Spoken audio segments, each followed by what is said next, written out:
Welcome to the Nexus 2 Help Guide. In this session, we are going to be covering the workflow used to transfer your reference video from its capture location to the corresponding session folder. This tutorial will cover how to transfer your reference video using the file transfer window and the pipeline operation.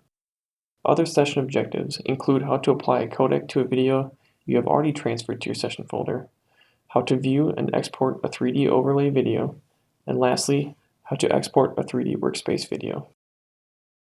Typically, the reference video data is captured to a solid-state drive due to their faster read and write speeds when compared to a typical disk drive. Nexus writes the raw video files in the VVID format, which then requires the transfer operation in order to view the files outside of Nexus. We recommend that you always set the capture path to the root folder of the SSD drive so that Nexus can mirror the file structure of the database on the SSD drive. This tutorial starts with the assumption that you have already captured data which includes reference video.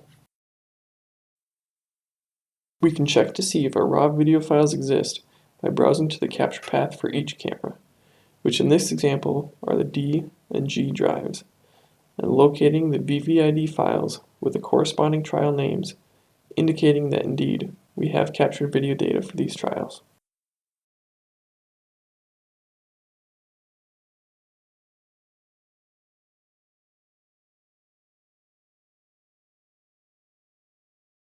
In the upper right-hand corner of the Data Management tab, you will find a button to show or hide the File Transfer Batch Processing interface. Once the interface is shown, you must select the first button of the three, which is the File Transfer interface, as indicated by your tooltip. This file transfer window will show all trials for which you have not yet transferred the reference video from the capture path to the corresponding session folder. It is important to note that even if you had two video cameras recording during the trial, there will only be one instance of that trial name in this list. When you transfer the trial, all video files associated with that trial will transfer to the session folder. You can select the individual trials you want to transfer or use the select options below. You can choose to compress your video by choosing a codec from the drop-down list.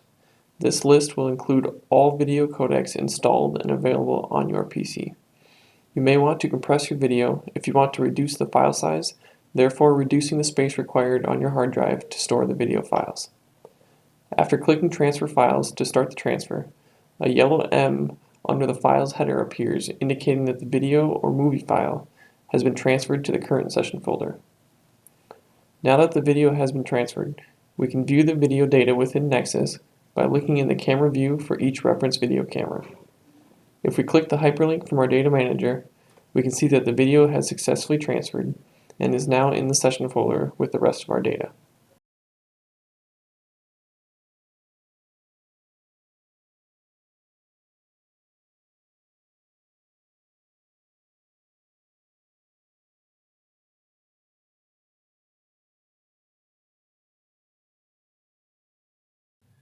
It is necessary to delete the raw video files after the transfer to free up space on the solid-state drive and allow for video capture in subsequent sessions.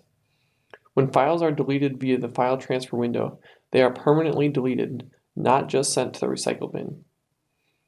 Not deleting raw files from the capture path can cause progressively slower boot times for Nexus, because during booting it verifies the presence of the raw files that are listed in the file transfer window.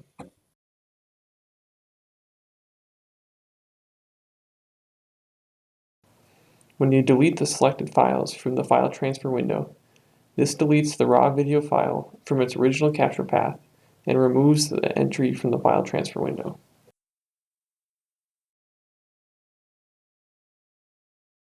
You can complete the same video transfer operation using a pipeline. If you navigate to the Tools pane, Pipelines tab, and find the system header under Available Operations, and double-click on Transcode Video for Trial to bring the operation into the current pipeline. The Transcode Video for Trial pipeline operation will complete the video transfer through a pipeline instead of the file transfer window interface. Similar to the window interface, you have the option to compress your video files by choosing any of the codecs in the drop-down list. If you run the pipeline operation to transfer your reference video, the file transfer window will still update, indicating that the file has been transferred. The apply codec to video pipeline operation is used to apply a compression codec to video that has already been transferred to your session folder. In this example, I am first transferring my reference video files without any compression to my session folder, and then deleting the original raw video from the capture path. Next, I will apply a codec to my video. You do not want to compress your video files multiple times or the quality will degrade very quickly.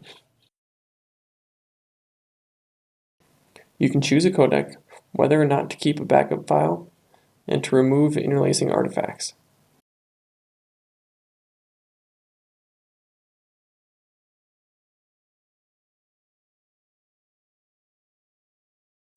If we navigate to our session folder, we can see the backup video file and our smaller, compressed video file.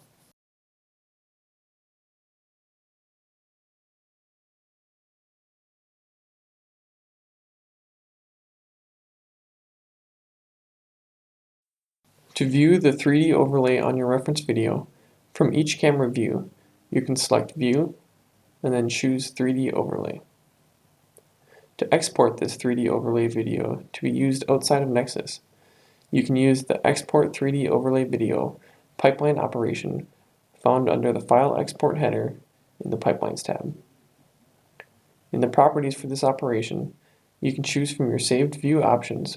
For example, I have a view option that turns off the floor grid. Once again, you can apply a compression to your video to reduce the file size, and lastly, you can select the first and last frame you want to export for your video.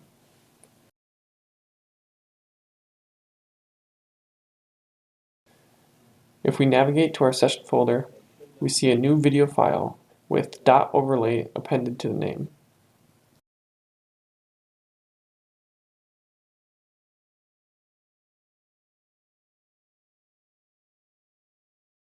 We can also export our 3D Workspace view to a video file.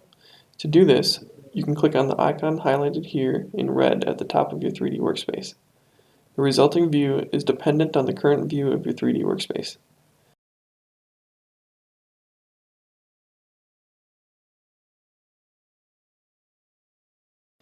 As you can see here, this file is appended with .workspace.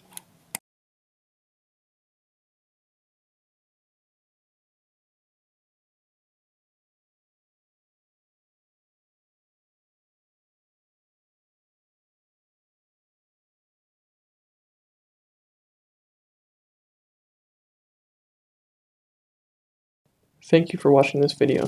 If you have any questions about your hardware or software, please do not hesitate to contact us at support@vicon.com.